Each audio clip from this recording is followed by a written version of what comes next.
This is one of Anker's newest GanPrime chargers. It supports a total power output of 120 watts across its USB ports, meaning you can fast charge 3 devices all at once, with 100 watts of output from a single port for fast charging a MacBook Pro, all in this compact design that makes it perfect for carrying every day. It's my new go-to charger, but there are some things to know when charging multiple devices, so let's take a look.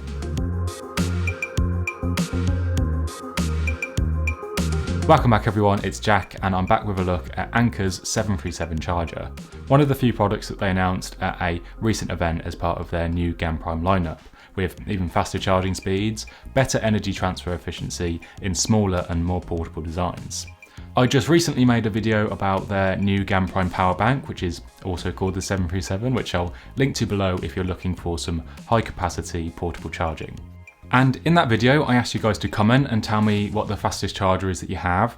And the most common answer was 65 watts with power sharing, and those chargers have about half the total output of this 737, so that alone might make it worth the upgrade.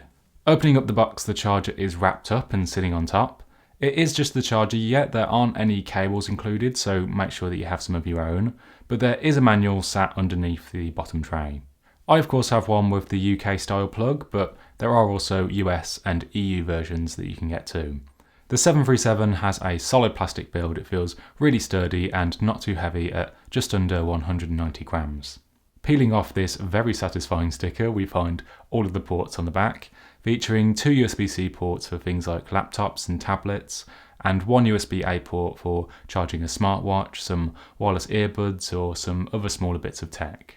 You can see that the charger is quite long at 80mm, and it will stick out quite far from a wall, especially once you plug a cable in, so it's probably not something you'd want to use behind a sofa or a cabinet, but I think for a lot of people they're going to want to use this as more of an everyday charger that they keep in a backpack for plugging in and charging on the go, maybe in class or in a cafe, as it's just so small and portable.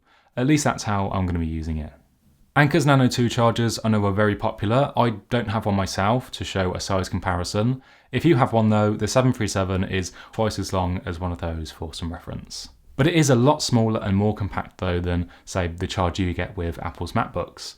For comparison, here it is next to Apple's 87 watt charger that came with my 2016 MacBook Pro and their 140 watt charger from my 2021 model.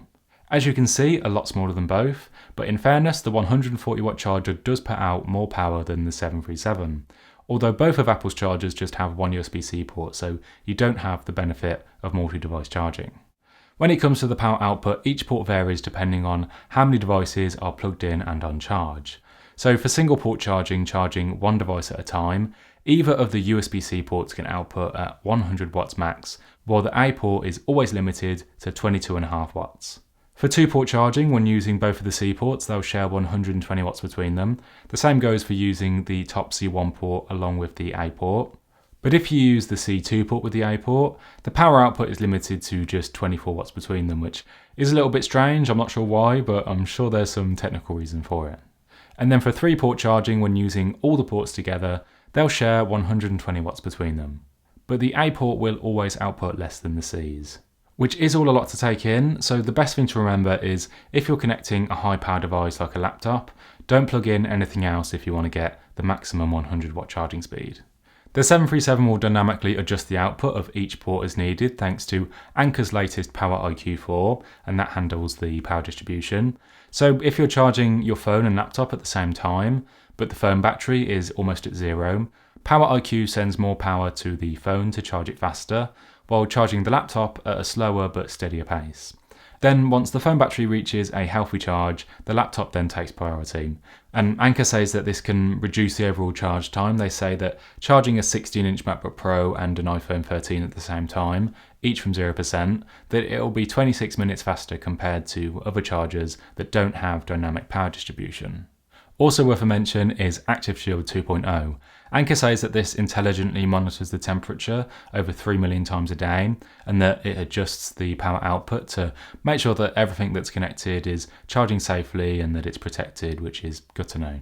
Lots of modern tech now will fast charge for the first 50% or so, and then reduces the amount of wattage and slows down as a way of preserving the health of the battery.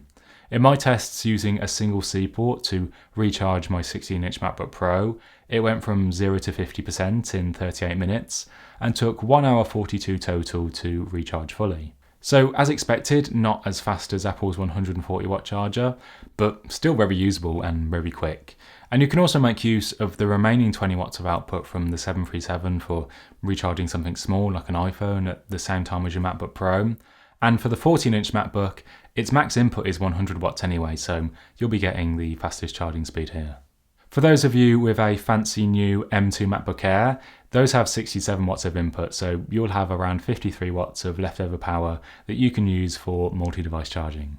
For the 737 power bank, which supports 140 watt charging, a full recharge took just under an hour, again slightly longer than Apple's 140 watt charger at 50 minutes. And for my 12 Pro Max, it fast charged to 50% in 26 minutes, reaching 100% in 1 hour 47 total. It's kind of difficult to do numbers for multi-device charging though, as when I'm using it, my devices don't always reach 0% at the same time, but I've been really happy with it and it does a really good job of juicing up my devices quickly and just managing the power output as needed. Although I have noticed that the charger gets warm when charging the MacBook or the power bank, as they both draw a lot of power which generates a lot of heat, so that's something to be aware of. Charging lower power devices though, like my iPhone, it doesn't get nearly as warm. And just to answer a common question that I often see in the comments, yes, you can plug in phones or other devices with lower wattage ratings into the 100 watt ports. So if you have a device with a maximum of 20 or 30 watts, then it's fine to use it in the 100 watt port. It's not going to damage or overload it, as it's the device that is on charge that tells the charger the wattage that it needs, so you don't need to worry about that. The 737 is a solid charger for anyone looking for a way of fast charging their tech. It's small and compact and easy to sling in an everyday backpack to keep with you throughout the day. Anker does have some other new GanPrime chargers in the US, like the 747 with an extra port, but that does come in an even bigger form factor. The 737 I think strikes a good balance between power output and size. For those of us in Europe as well, it's the fastest and the smallest charger that Anker's released over here so far. To be honest, I don't really have anything bad to say about it. I mean, it does exactly what it says, and again, like the power bank, I would have preferred this one to also be USB-C only. My Apple Watch is the only thing left with a USB-A charger, but it's not that big of a deal. I would like to see Anker's chargers be a bit more modular in the future, kind of like Apple's MacBook chargers. With these you can buy a separate kit full of international travel adapters, which slide onto the charger brick in place of the one that came with it. Super useful, at least for someone like me who likes to travel. With the 737 you'd have to use a standard travel adapter, which is a fair bit bulkier. It also means that Apple only has to make one version of their charger that they can ship worldwide with the appropriate adapter. Anker, on the other hand, has to make a separate charger for each and every region with a built-in plug, meaning they often just don't release every product in all countries. Coming in at $95 in the US and £90 in the UK, they're not cheap, but I see these as like buying 3 separate chargers but in one device, and you're paying for the benefit of not having to carry all these separate chargers around. The 737 just does it all in one, and personally I think it's worth it. To check it out for yourself, I'll leave some links below. If you found this video useful, then hit the like button and let me know. And also, drop a comment below and tell me what you think of this new charger from Anker.